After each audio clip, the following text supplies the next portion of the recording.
السلام عليكم ورحمة الله وبركاته. بسم الله الرحمن الرحيم. الحمد لله رب العالمين، والصلاة والسلام على أشرف الأنبياء والمرسلين وعلى آله وصحبه أجمعين. أما بعد.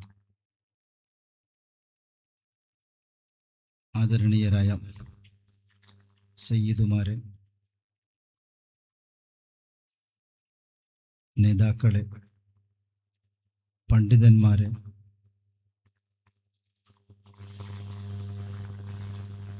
എൻ്റെ സഹപ്രവർത്തകരെ, സുഹൃത്തുക്കളെ, നാട്ടുകാരെ,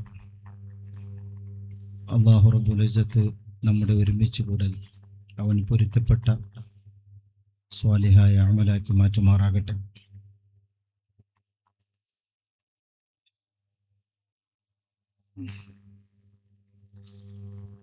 ഞങ്ങളിവിടെ ഒത്തുകൂടിയതിൻ്റെ ഉദ്ദേശം സ്വാഗത പ്രസംഗത്തിലൂടെ നാം പറഞ്ഞു. ഒരു അനുസ്മരണ പരിപാടിയിലാണ് നാം ഒരുമിച്ച് കൂടിയിട്ടുള്ളത്. സാധാരണ ഉറൂസുകളും അനുസ്മരണ സമ്മേളനങ്ങളൊക്കെ നടക്കാറുണ്ട്. പലതും കേട്ടുമാത്രം നമുക്ക് പരിചയമുള്ള, അല്ലെങ്കിൽ ഏതോ കാലത്ത് ജീവിച്ചിരുന്ന, ചിലപ്പോൾ പേര് പോലും അറിയാത്ത പലരുമായിരിക്കും. എന്നാൽ ഇന്ന് നാം അനുസ്മരിക്കുന്ന പണ്ഡിതവര്യർ നാം എല്ലാവരും കണ്ടവരും അവരിൽ നിന്ന് കേട്ടവരും അവരെപ്പറ്റി അറിഞ്ഞവരുമാണ്. എന്ന് മാത്രമല്ല, നാം ഇന്നിവിടെ ഒരുമിച്ച് കൂടിയ ഈ വേദി തന്നെ, ഈ വീട് അവർ താമസിച്ചിരുന്ന വീടാണ്. അവരുടെ സ്വന്തം വീടിന്റെ മുറ്റത്താണ് അവർ മറപ്പെട്ട് കിടക്കുന്നത്. എന്തുകൊണ്ടും മറ്റുള്ള പല പരിപാടികളെക്കാളും വിഭിന്നമാണ്, വളരെ ശ്രദ്ധേയമായതുമാണ്.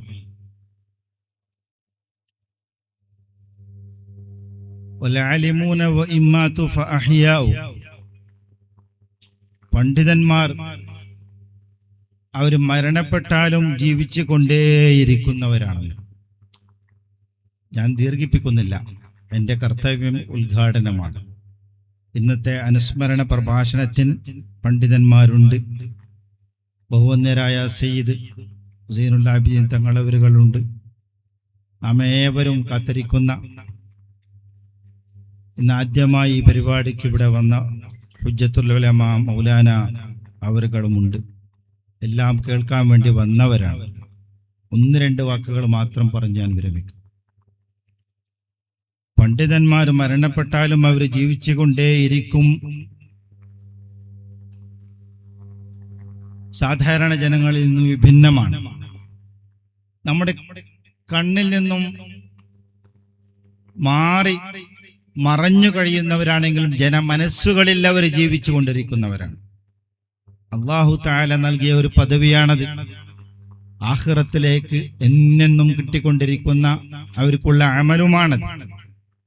അവരുടെ ഇൽമ് വാഴ്ത്തപ്പെടുക, അവരെ ഇൽമ് പകരുക, നുകരുക, ആ ഇൽമ അനുസരിച്ച് ജീവിക്കുക, അതിനെപ്പറ്റി വാഴ്ത്തുക എന്നുള്ളത് അള്ളാഹുവിന്റെ പരിശുദ്ധമായ ദീൻ ഇവിടെ നിലനിൽക്കാൻ ആവശ്യമായ ഒരു ഘടകമാണ്, അനിവാര്യമായ ഒരു ഘടകമാണ്. അതുകൊണ്ടാണ് പണ്ഡിതന്മാർ സ്മരിക്കപ്പെടുന്നത്. പണ്ഡിതന്മാരിൽ തന്നെ പ്രഗത്ഭരും അത്യുന്നതരുമായ ആളുകളാകുമ്പോൾ, ഉഖ്റവിയായ പണ്ഡിതന്മാരാകുമ്പോൾ, അള്ളാഹുവിന് വേണ്ടി മാത്രം, അല്ലെങ്കിൽ അള്ളാഹുവിന്റെ ദീനിന് വേണ്ടി മാത്രം, അള്ളാഹുവിന്റെ വജ്ഹ് കാംക്ഷിച്ചുകൊണ്ട് മാത്രം ജീവിച്ചവരാകുമ്പോൾ എന്തുകൊണ്ടും അവർ വാഴ്ത്തപ്പെട്ടുകൊണ്ടേയിരിക്കും. ആ ഗണത്തിൽപ്പെട്ട പണ്ഡിത ശ്രേഷ്ഠരാണ് നമ്മുടെ ബഹുമാനപ്പെട്ട അബൂബക്കർ ഉസ്താദ് അവർകൾ. ഇപ്പോൾ കേട്ടതുപോലെ തന്നെ ഈ പരിസരത്തുള്ള പ്രദേശക്കാർക്കൊക്കെ അത്താണിയും അവലംബവുമായിരുന്ന ബഹുമാനപ്പെട്ടവരുടെ ജീവിതം എത്രമാത്രം സൂക്ഷ്മതയോടുള്ള കൂടിയുള്ള ജീവിതമായിരുന്നു എന്ന് നമുക്കറിയാം. ബഹുമാനപ്പെട്ടവർ പഠിച്ചു വളർന്നതും പിന്നീട് പരിശുദ്ധമായ ദീനിന്റെ ദൗത്യമേറ്റെടുത്തുകൊണ്ട് ഈ പരിസര പ്രദേശങ്ങളിൽ ദീനിന്റെ ഖിദ്മത്ത് നടത്തിയതുമൊക്കെ നമുക്കറിയാം. എന്നാൽ നാം അനുസ്മരിക്കുമ്പോൾ, നാം മദ്ഹ് പറയുമ്പോൾ നമുക്കെന്താണത് കൊണ്ട് നേട്ടം? നമുക്കെന്താണ് ലഭിക്കാനുള്ളത്? നാം ശ്രദ്ധിക്കേണ്ട ഒരംശം, അവരുടെ ജീവിതത്തിൽ നിന്നും പകർത്താൻ നമുക്കൊല്ലതുമുണ്ടോ? ഉണ്ടെങ്കിൽ നാം പകർത്തണം. അവരുടെ ജീവിതം വിശുദ്ധമായതാണോ? ആ വഴിയിലൂടെ നാം പോകണം. അവർ സഞ്ചരിച്ച സരണി, അവർ കാട്ടിത്തന്ന പാത, അവർ മുറുകെ പിടിച്ച ഒരു വഴി, അത് ശരിയാണെങ്കിൽ, അത് ഉത്തമമാണെങ്കിൽ, അത് അത്യുത്തമമാണെങ്കിൽ ആ വഴി ഏറ്റെടുത്തുകൊണ്ട് ആ വഴിയിലൂടെ സഞ്ചരിക്കേണ്ട കടമ നമുക്കുണ്ട്. അതാണ് നാം മനസ്സിലാക്കേണ്ടത്. ഒരാളെ പുകഴ്ത്തുക, ഒരാളെ വാഴ്ത്തുക, കേൾക്കുക, പോവുക എന്ന് മാത്രമല്ല. അല്ലാഹു തആല അതിന് നമുക്ക് തൗഫീഖ് നൽകി അനുഗ്രഹിക്കുമാറാകട്ടെ. ബഹുമാനപ്പെട്ടവർ, അവരുടെ ചരിത്രങ്ങൾ നമുക്ക് അറിഞ്ഞതുപോലെ തന്നെ ദർസി ജീവിതത്തിൽ ബഹുമാനപ്പെട്ട മൗലാന മലയമ്മ അബൂബക്കർ മുസ്ലിയാരുടെ ദർസിൽ പഠിക്കുന്ന കാലത്ത്, ഒരുപാട് ദർസുകളിൽ പഠിച്ചവരാണ്. അന്ന് പഠിക്കുന്ന കാലത്ത് കഴിഞ്ഞ നൂറ്റാണ്ടിലെ കേരളം കണ്ട പണ്ഡിത കേസരിയും പണ്ഡിതന്മാരുടെ കിരീടവുമായ ബഹുമാനപ്പെട്ട ശൈഖുനൽ മർഹൂം താജുൽ ഉലമാ വ ഖുദ്വത്തുൽ മുഹഖ്ഖീൻ വണ്ടൂരിൽ മറപ്പെട്ട് കിടക്കുന്ന ശൈഖുന അവർകൾ ആ ദർസിൽ വന്ന് എത്തിയപ്പോൾ അവരെ കണ്ട ഒരു കാഴ്ചയാണ് ബഹുമാനപ്പെട്ട അബൂബക്കർ ഉസ്താദിന്റെ ജീവിതത്തിൽ മാറ്റങ്ങൾ സംഭവിച്ചത്. അന്ന് തന്നെ അവർ തീരുമാനിച്ചു, ഞാൻ ദർസി പഠനം കഴിഞ്ഞ് കോളേജിലേക്ക് പോവുകയാണെങ്കിൽ ബഹുമാനപ്പെട്ട വണ്ടൂരിലെ താജുൽ ഉലമയുടെ കോളേജിലേക്കാണ് പോവുക. പിന്നീട് ദർസ് മാറി വേറെ ദർസിലും പഠിച്ചു. ബഹുമാനപ്പെട്ട ഹുസൈൻ കോയ തങ്ങളുടെ ദർസിലുണ്ടാകുമ്പോൾ കോളേജിലേക്ക് പോകേണ്ട സമയത്ത് എവിടെയാണ് പോവുക എന്ന് ചോദിച്ചപ്പോൾ ഞാൻ വണ്ടൂരിലെ കോളേജിലേക്ക് പോകുമെന്ന് പറഞ്ഞപ്പോൾ എന്താണ് കാരണമെന്ന് ചോദിച്ചു. ബഹുമാനപ്പെട്ടവർ ദർസിൽ കണ്ടതും അന്ന് തീരുമാനിച്ചതുമായ വിവരങ്ങൾ പറഞ്ഞപ്പോൾ സന്തോഷത്തോടുകൂടി യാത്രയച്ചു. ചുരുക്കി പറഞ്ഞാൽ 1972, ഒരുപാട് മുമ്പ് വണ്ടൂരിലെത്തുകയും അവിടെ അഡ്മിഷൻ വാങ്ങുകയും ചെയ്തു. അതിലൊരു ചരിത്രം വേറെ തന്നെയുണ്ട്. അന്ന് അവിടുത്തെ മുതഅല്ലിമീങ്ങളുടെ വിദ്യാർത്ഥികളുടെ കോറം തികഞ്ഞുകൊണ്ട് ഒരു വിദ്യാർത്ഥിക്ക് മാത്രം ഒരു അവസരം ബാക്കിയുണ്ടായിരുന്നു. അതിനുവേണ്ടി ആ ഒരു അവസാനത്തെ വിദ്യാർത്ഥിയെ പ്രതീക്ഷിച്ചുകൊണ്ട് ബഹുമാനപ്പെട്ട താജുൽ ഉലമ ശൈഖുന അവരുകൾ കാത്തിരിക്കുകയായിരുന്നു. അപ്പോഴാണ് ബഹുമാനപ്പെട്ട അബൂബക്കർ ഉസ്താദുകൾ ചെന്നെത്തുന്നത്. അതോടുകൂടെ അക്കൊല്ലത്തെ വിദ്യാർത്ഥികളുടെ എണ്ണം പൂർത്തിയാവുകയും ചെയ്തു. അങ്ങനെ വണ്ടൂരിൽ താമസിച്ചുകൊണ്ട് താജുൽ ഉലമയുടെ ശിക്ഷണത്തിൽ നീണ്ട 4 വർഷക്കാലം അവിടെ പഠിച്ചു. 1976 വഹാബി ബിരുദം വാങ്ങി തന്റെ ദീനി ഖിദ്മത്തിലേക്ക് അവർ ഇറങ്ങി. എന്റെ നാടായ പാനമംഗളൂരിലെ എന്റെ മഹലിലും ബഹുമാനപ്പെട്ടവർ കുറച്ചു കാലം ദീനി ഖിദ്മത്ത് ചെയ്തിട്ടുണ്ട്. വണ്ടൂരിലെ താജുൽ ഉലമയുടെ നിർദ്ദേശപ്രകാരം തന്നെയായിരുന്നു. അത് മുമ്പായിരുന്നു. പക്ഷെ പിന്നീട് ബഹുമാനപ്പെട്ടവരെ അറിഞ്ഞ് മനസ്സിലാക്കി അവരെ കാണണമെന്ന ആഗ്രഹത്തോടെ ഒരു വട്ടം ഞാനും ഇവിടെ വന്നിരുന്നു. ഈ പരിശുദ്ധമായ ഭവനം, അവരുടെ വീട്, ഒരുപാട് പണ്ഡിതന്മാരും പ്രസിദ്ധരും ഇവിടെ വന്ന് ബഹുമാനപ്പെട്ടവരെ കാണാറുണ്ടായിരുന്നു. ഒരിക്കൽ ഞാൻ ബസ് കയറി, വീട് അറിയില്ല, എവിടെയാണെന്നൊന്നും അറിയില്ല, ജാൽസൂർ അടുത്താണെന്നറിയാം. അങ്ങനെ അന്വേഷിച്ച് ജാൽസൂരിൽ വന്ന് ബസ് ഇറങ്ങി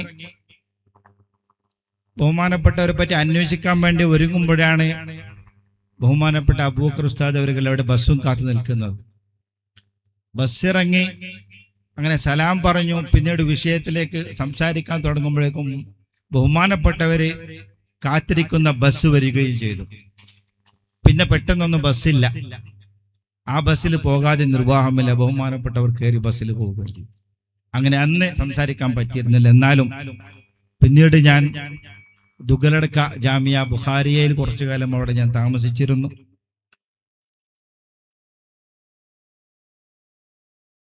ആ സമയത്ത് ബഹുമാനപ്പെട്ടവരുമായി ബന്ധപ്പെടാനും മറ്റുമൊക്കെ ഒരുപാട് സാധിച്ചിട്ടുണ്ട്. അങ്ങനെ പിന്നീട് അവസാനമായി പനമംഗളൂരിലുണ്ടെന്ന് ഞാൻ ഉണ്ടായിരുന്നു എന്ന് പറഞ്ഞല്ലോ. പനമംഗളൂരിൽ ബഹുമാനപ്പെട്ടവരുടെ കീഴിൽ അന്ന് പഠിച്ചിരുന്ന ശിക്ഷഗണത്തിൽ പെട്ടവർ ഇന്നിവിടെ ഈ പരിപാടിക്ക് വന്നിട്ടുണ്ട്. ഇന്ന് രാവിലെ പോലെ അവർ എന്നോട് ബഹുമാനപ്പെട്ടവർ പനമംഗളൂർ താമസിച്ച ആ സമയത്തും അവരിൽ നിന്ന് പഠിച്ച കഥ ഒക്കെ എന്നോട് പറഞ്ഞു. ബഹുമാനപ്പെട്ട ഉഞ്ഞാക്ക അതുപോലത്തെ പലരുമുണ്ട്. എൻ്റെ നാട്ടിൽ 2020 ജനുവരി 12-ാം തീയതി എൻ്റെ നാട്ടിലെ മുദരിസായിട്ടുള്ള ബഹുമാനപ്പെട്ട അബു സാലിഹ് ഉസ്താദ് 25 വർഷം അവിടെ തികച്ചതിൻ്റെ പേരിൽ അന്ന് 2020 ഒരു ചടങ്ങ്, ആദരിക്കൽ ചടങ്ങ് നാം നടത്തിയിരുന്നു. കൂട്ടത്തിൽ പാനമംഗളൂരിൽ സേവനമനുഷ്ഠിച്ച എല്ലാ പണ്ഡിതന്മാരെയും ക്ഷണിച്ചിരുന്നു. ബഹുമാനപ്പെട്ട അബൂബക്കർ ഉസ്താദിനെയും ക്ഷണിച്ചു. ഒരു ഫോൺ വിളി മാത്രമായിരുന്നു. അപ്പോഴേക്കും വരാമെന്ന് പറഞ്ഞു. പരിപാടി നടക്കുന്ന അന്ന് തലേന്ന് രാവിലെ തന്നെ അതിരാവിലെ വന്ന് അവിടെ എത്തി. ഹുജ്ജത്തുൽ ഉലമ മൗലാനയും ഉണ്ടായിരുന്നു. അന്ന് ആ വേദിയിൽ നല്ലൊരു ഗംഭീരമായ പ്രസംഗം ബഹുമാനപ്പെട്ടവർ നടത്തിയിരുന്നു. പഴയ കാലം 1978 നടന്ന സംഭവങ്ങളും അവിടെ ജുമാ തുടങ്ങിയതും വണ്ടൂരിലെ താജുൽ ഉലമ വന്നതും അന്ന് ആ സമയത്ത് അവിടെ ഉണ്ടായിരുന്ന പ്രസിഡന്റുമാരും സെക്രട്ടറിമാരും അവരുടെ പേരൊക്കെ എടുത്തു പറഞ്ഞുകൊണ്ട് അന്നത്തെ സംഭവം ഓർത്തുകൊണ്ട് ബഹുമാനപ്പെട്ടവർ സംസാരിച്ചിരുന്നു. അള്ളാഹുവിന്റെ വിധി എന്ന് പറയട്ടെ, അക്കൊല്ലം തന്നെ 2020 ബഹുമാനപ്പെട്ടവർ വഫാത്താകുന്നത്. അള്ളാഹു താല അദ്ദേഹത്തിന്റെ ദറജ ഉയർത്തുമാറാകട്ടെ. അന്നാ വേദിയിൽ പങ്കെടുത്തിരുന്ന 3 പ്രസിദ്ധരായ പണ്ഡിതന്മാർ, 3 ഉമറാക്കൾ, 6 പേർ. ഇന്നിപ്പോ 6 കൊല്ലം, 6ാമത്തെ വാർഷികമാണ് നാം ഇന്നിവിടെ നടത്തിക്കൊണ്ടിരിക്കുന്നത്. ആ വേദിയിൽ അന്ന് പങ്കെടുത്തിരുന്ന 6 പ്രഗത്ഭർ, 3 പണ്ഡിതന്മാരും അതുപോലെ തന്നെ 3 ഉമറാക്കളും മരണപ്പെടുകയുണ്ടായി. ഒന്ന് ബഹുമാനപ്പെട്ട ബേക്കൽ ഉസ്താദ്, അതുപോലെ തന്നെ അബ്ദുറഹ്മാൻ ബാഖവി, മറ്റു 3 ഉമറാക്കൾ, നമ്മുടെ അവിടുത്തെ പ്രസിഡന്റായിരുന്ന ഉമറാജി, അബൂബക്കർ ഹാജി, അതേപോലെ തന്നെ അഹമ്മദ് ഹാജി. അള്ളാഹു താല എല്ലാവരുടെയും ഖബർ ജീവിതം സന്തോഷിപ്പിക്കുമാറാകട്ടെ. ഞാൻ പറഞ്ഞു വന്നത്, ബഹുമാനപ്പെട്ടവര് വണ്ടൂരിലെത്തി അവിടുന്ന് വന്നതിന് ശേഷം ആ വഴി ശൈഖുനാ താജുൽ ഉലമ കാട്ടിയ വഴി മുറുകെ പിടിച്ച് ജീവിക്കുകയായിരുന്നു ശേഷമുള്ള അവരുടെ അവസാനം വരെയുള്ള ജീവിതം. നമുക്കറിയാമല്ലോ, താജുൽ ഉലമ സമസ്ത കേരള ജമിയത്തുൽ ഉലമയുടെ അധ്യക്ഷനായിരുന്നു. പിന്നീട് കേരള സംസ്ഥാന ജമിയത്തുൽ ഉലമ രൂപീകരിച്ചപ്പോൾ അതിന്റെ ജനറൽ സെക്രട്ടറിയുമായി. താജുൽ ഉലമ അവർകൾ ആരാധനകൾ യന്ത്രവൽക്കരിക്കുന്നതിനെ ശക്തമായി വിരോധിച്ചിരുന്നു.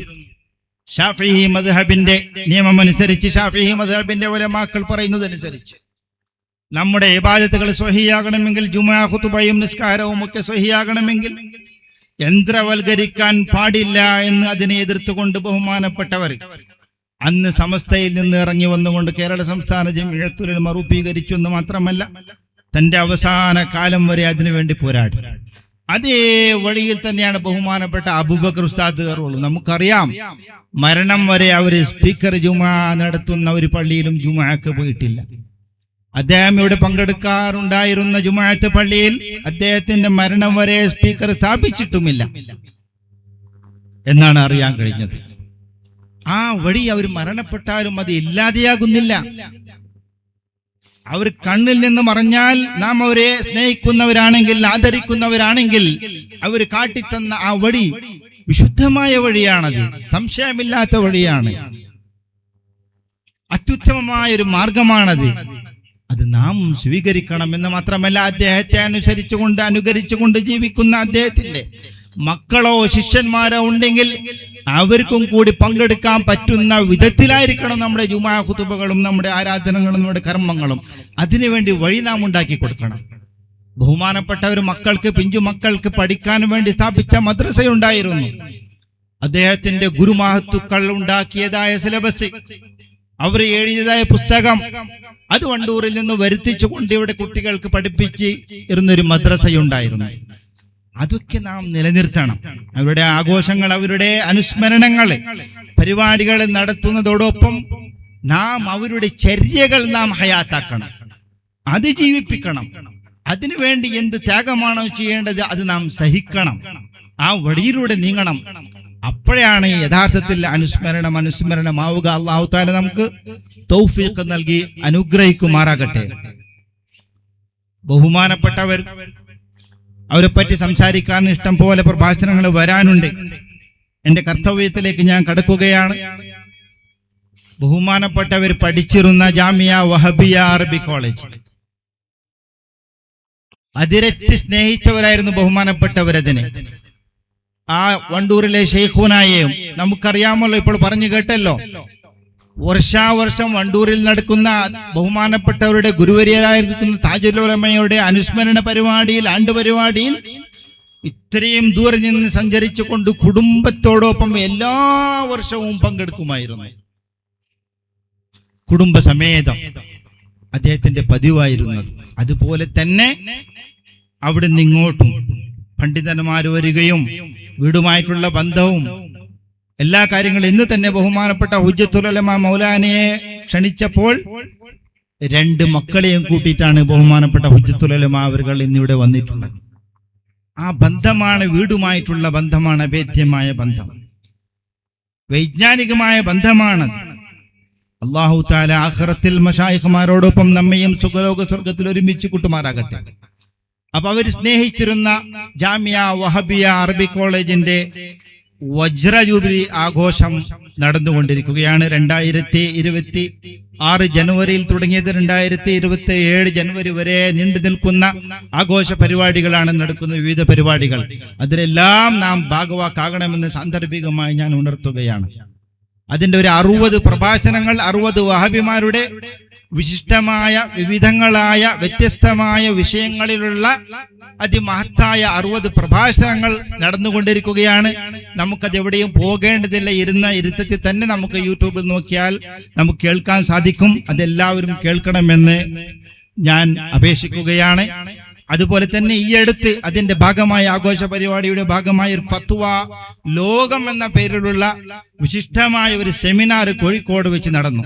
അതിൽ ബഹുമാനപ്പെട്ട ഹുജ്ജത്തുൽ ഉലമ അവരുടെ 4000-ഓളം വരുന്ന നീണ്ട ഫത്വകൾ, അതിബൃഹത്തായ 3 വാല്യങ്ങൾ, 2, 3, 4 വാല്യങ്ങൾ അവിടെ പ്രകാശിതമായിരിക്കുകയാണ്. നീണ്ട വർഷങ്ങൾ കാലം നൽകിയ ഫത്വകൾ, ഒരുപാട് വിഷയങ്ങൾ നമുക്ക് ആവശ്യമുള്ളത്. അതൊക്കെ നാം ക്രോഡീകരിക്കണം, നാം ശേഖരിക്കണം, നാം വാങ്ങണം, വായിക്കണം എന്ന് കൂടി ഞാൻ അഭ്യർത്ഥിക്കുകയാണ്. അതുപോലെ തന്നെ പല പരിപാടികളും നടന്നുകൊണ്ടിരിക്കുന്നു. ഇൻഷാ അല്ലാഹ് അടുത്ത് തന്നെ അഹിബായ് ചാരിറ്റി നടത്തുന്ന ഒരു വിപുലമായ പരിപാടി കോഴിക്കോട് വെച്ച് ജൂൺ 20-ാം തീയതി നടക്കാൻ പോവുകയാണ് ഓഡിറ്റോറിയത്തിൽ. അതൊരു വിശിഷ്ട പരിപാടിയാണ്. ശംസുൽ ഉലമ ഖുതുബി അവർകൾ, വണ്ടൂരിലെ താജുൽ ഉലമയുടെ ഉസ്താദായിരുന്ന ശംസുൽ ഉലമ ഖുതുബി അവർകൾ ഈ ആരാധനകൾ യന്ത്രവൽക്കരിക്കുന്നതിനെ വളരെ ശക്തമായി എതിർത്തിരുന്ന ബഹുമാനപ്പെട്ട ഖുതുബി അവർകൾ, അവരുടെ പേരിൽ നൽകപ്പെടുന്ന അവാർഡ്, അതിപ്രഗത്ഭരായ കേരളത്തിലെ 3 പണ്ഡിതന്മാർ, ഗ്രന്ഥരചയിതാക്കളും മുദരിസമാരുമായ പ്രഗത്ഭരായ 3 പണ്ഡിതന്മാരെ വിവിധ സംഘങ്ങളിലുള്ള വിവിധ മേഖലയിൽ പ്രവർത്തിക്കുന്നവരെ തെരഞ്ഞെടുത്തുകൊണ്ടാണ് നൽകുന്നത്.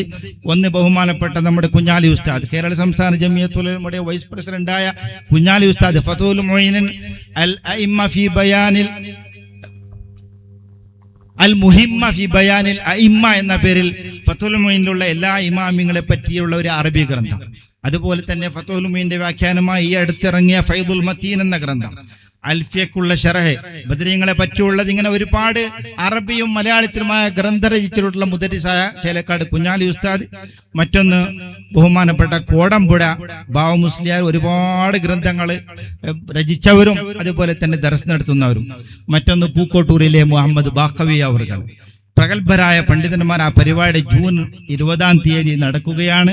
ബഹുമാനപ്പെട്ട ഹുജ്ജത്തുൽ ഉലമായുടെ നേതൃത്വത്തിൽ കഴിയുന്നവർക്ക് ആ പരിപാടിയിൽ കൂടി പങ്കെടുക്കണമെന്ന് ഞാൻ ക്ഷണിച്ചുകൊണ്ട്, അള്ളാഹു തആല നമ്മുടെ ഈ പരിപാടി അള്ളാഹുവിന് പൊരുത്തപ്പെട്ട ഒരു അമലാക്കി മാറ്റുമാറാകട്ടെ. നമ്മുടെ മശായിഖുമാരുടെ വഴിയിൽ തന്നെ ഉറച്ചു നിന്ന് ആ പാത പിന്തുടർന്നുകൊണ്ട് അള്ളാഹുവിൻ്റെ പൊരുത്തത്തിലേക്ക് ചേരുന്ന വിഭാഗത്തിൽ ഉൾപ്പെടുത്തി അനുഗ്രഹിക്കുമാറാകട്ടെ എന്ന് ദുആയിരുന്നുകൊണ്ട് ഈ മഹത്തായ പരിപാടി ഉദ്ഘാടനം ചെയ്തതായി അറിയിക്കുന്നു. അസ്സലാമു അലൈക്കും വറഹ്മത്തുള്ളാഹി വബറകാതുഹു.